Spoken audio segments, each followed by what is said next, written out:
kailangan medyo linis tayo, lesser sa teasing, kasi ang pagtitis ng hair is not acceptable talaga sa Hong Kong.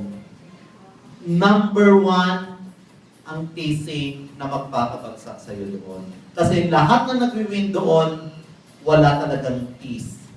Yun ang pinaka parang siguro, yun ang gusto talaga nila, na kailangan makikita nila na talagang through your skills lang talaga kung paano mo siya bigyan ng volume, bigyan ng style yung hair mo, and then, as Aba said, yung hairpin natin, kailangan itago natin. Number one yan, kitang-kita yan.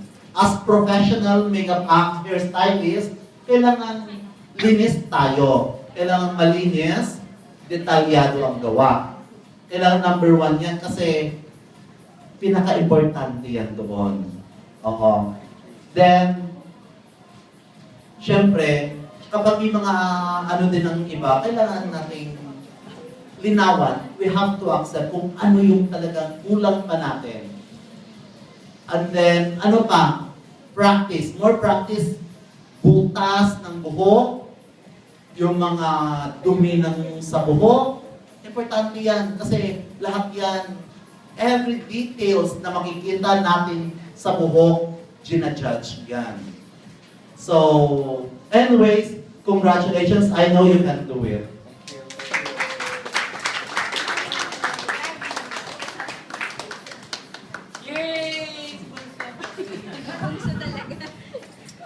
Based on my experience last year, importante talaga, huwag ka na mag-tease.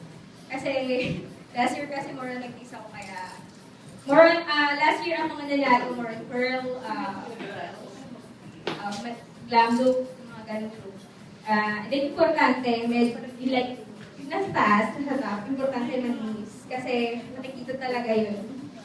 And then, ipakita mo yung tools ng babies. Ipakita mo sa stage, ipakita mo lahat, maximize paggamit ng tools ng babies. And then, what else? And then explain mo. Explain mo ng mabuti. Clear. Kasi last year, actually okay naman rin. Nakakatuwa nga kasi last year, Philippines lang, walang interpreter. So, nakakatawa. Kaya explain mo lang, dun sa nagdatuwa. Then, yun ang nakakatawa sa Philippines kasi basta na-explain talaga nila yung maayos and then yung inspiration, importante yun.